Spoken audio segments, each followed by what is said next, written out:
Welcome back to Alaska and day 2 of the multi-night land component of our cruise tour adventure. Yesterday, we debarked the newly revolutionized Millennium in Seward and had an incredible day, cruising the Kenai fjords and searching for wildlife. We overnighted in Seward, and if you make it up here, and I hope that you do, strong recommendation to order the smoked salmon BOT and pair it with a regional Alaskan ale. It is truly delicious. Today, we traveled the over 200 miles from Seward on the Kenai Peninsula to Talkeetna, and particularly the drive to Anchorage is spectacular.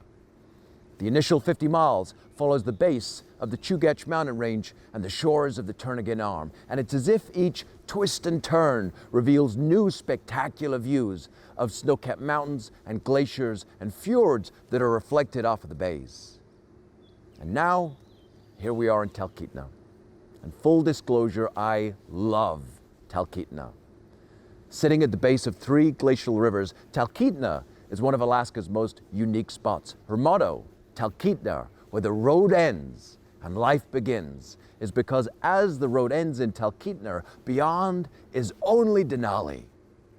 And on a clear day like today, panoramic vistas of Denali can be seen from all over town. Climbers are right here trying to summit the mountain. It's easier, of course, to see the summit by plane.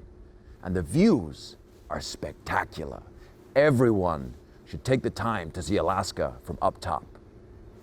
Earlier today, as we traveled to Talkeetna, we stopped at the Alaska Native Heritage Center, a destination where Alaska's indigenous communities, such as the Yupik, Kupik, and Inupiaq, share their language and customs for generations to come.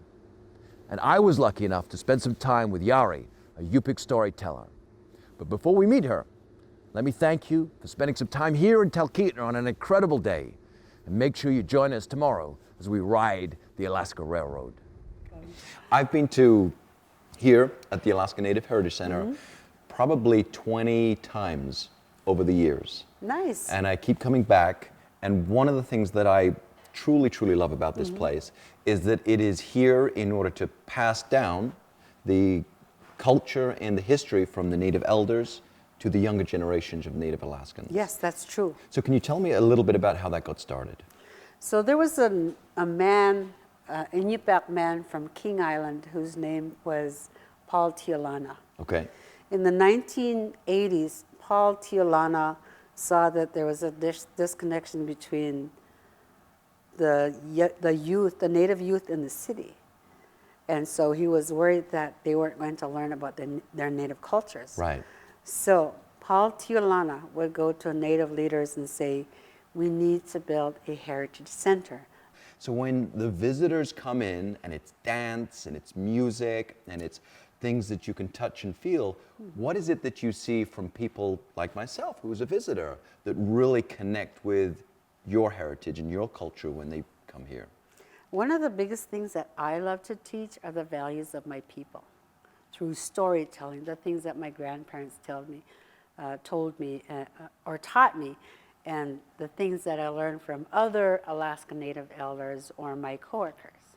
So we learn from each other and we teach each other, and we teach these things. Like, for instance, the story that I shared about the first Yuk, the first human. Yeah. The story goes, the first Yuk, the first human, was put in a kayak. And the kayak washed up on the beach, and the animals were curious.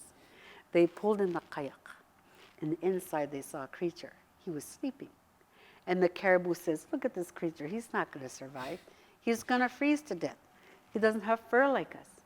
And the polar bear says, he can't hunt like us. He doesn't have claws like us. He doesn't have teeth like us. He's certainly not going to make it. And we're going to call him Yuk. That's right, he's human. And we must give ourselves to this human, because without us, he won't be able to survive as long as he treats us with respect. Right. Eventually, the Yuk woke up. The animals looked at him and said, you are Yuk, you're human.